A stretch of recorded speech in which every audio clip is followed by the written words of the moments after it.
See, one of the scariest things about going to therapy that no one ever talks about is, so you go in there with a positive mindset, I'm going to be fixed, I'm on the right track, I'm going to be fixed, everything's going to be fine. And then you get this looming sensation of, what if I don't like who I become? So with my therapy, I got 3 sessions in and I started getting a bit comfortable with it. And I started to restrict any information I was giving my therapist. She noticed it, she spotted it, she said, what's happened, what's wrong? I said, the one thing, after about an hour of trying to get it out of me, the one thing is, what if I don't like who I become? What if I suddenly am fixed? I have this epiphany and I don't like going to the gym. I don't like the music that I like anymore. What if I don't love my wife? All these things, what if I've only been with my wife because of certain traits and traumas, and then once I come out the other side, what if I no longer love her? Then my son will be without a father, and then Becky will be heartbroken, and the whole world will just tip upside down. So I think it's just safe just to stay where I am, because while ever I felt angry, and while ever I had my story, this is the worst part about it, is while ever I had my story, I let it define me because I felt safe in it. So while ever I didn't achieve anything, or whenever I didn't go for a goal, it was always like, oh yeah, but because you know my story, I have traumas, I've had experiences, that's the reason why I'm not doing it. And that was the comfort zone, that was the inner me, the scared me, trying to just, please don't change, we like it as we are, please don't get rid of me, please don't grow. It's always holding me back. But when you realise that things don't change, you just become more aware. You don't get fixed with therapy, and that's the best thing. It sounds quite anticlimactic, but the best thing is you become more aware, you become hyper aware of actions, and it's as if you're looking through your life as third person. You're no longer just in the driving seat looking through the window, you're in the back, you can see all the controls, you can see your body doing things. Any reaction that you have is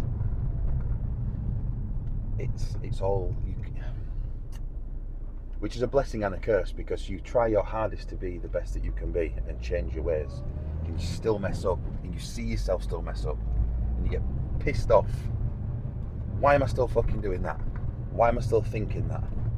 Even if you pray, like I pray, please God, pray for strength and patience, and I know full well that whatever I've just prayed for, I'm gonna go do it again anyway, if you know what I mean. And it's just, while you're praying or thinking about it, I'm going to let myself down already.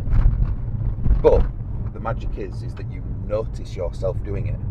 That's the new higher intelligence, the higher echelon, so to speak. And that's where the magic is, that's where the power is. So even though you've done it, you messed up, you're feeling bad about yourself, you caught it. And that's the most important thing. So for me, always living my story, always being the guy that's been through so much trauma, and I've seen some things that people should never see, and I wish no one ever sees.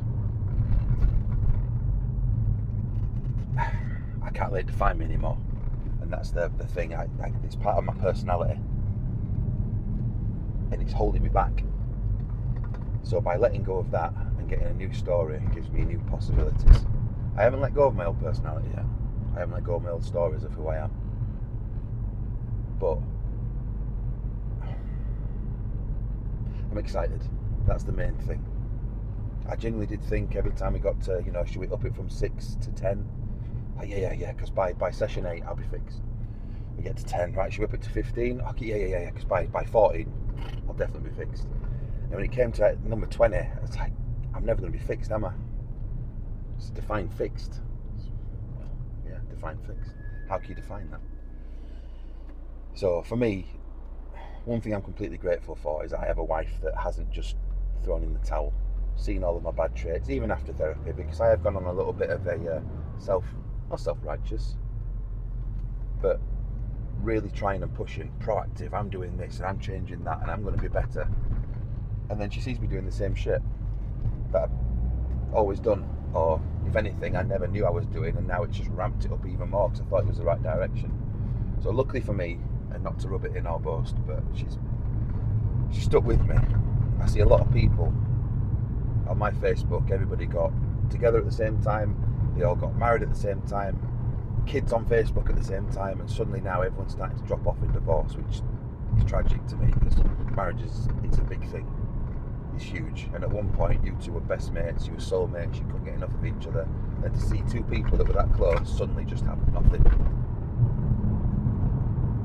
it's heartbreaking. It tears me up. But rather than just doing that, she's actually stuck by me.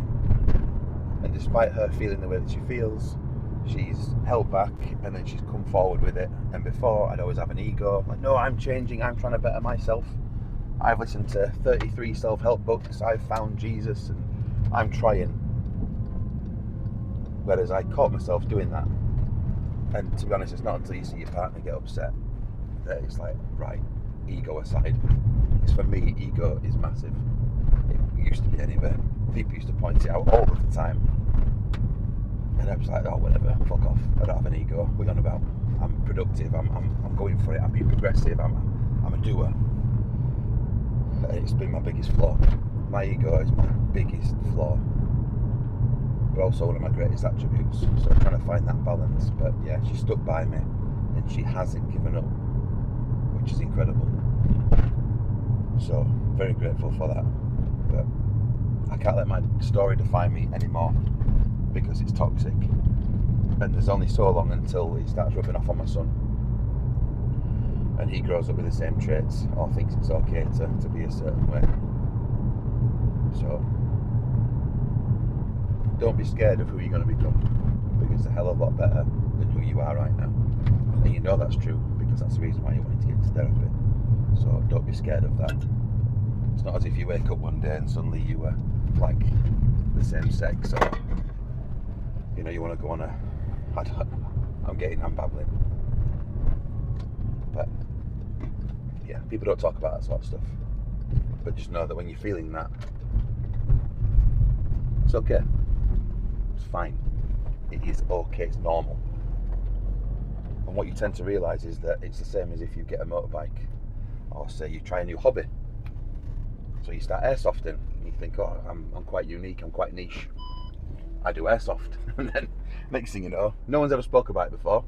Oh yeah, I do airsoft. Oh yeah, I do that. Oh yeah, I go every weekend. Oh, my mate's got that. Look what guns I've got. And it's just like, fuck's sake, like everyone does it. So when you start talking about therapy, yeah, you'll realise there's a lot of people that have the same mindset as you. It's just that people don't speak out because they're scared of getting ridiculed, or the old way of it's weak. Yeah. Cool, man. Yeah, that's cool.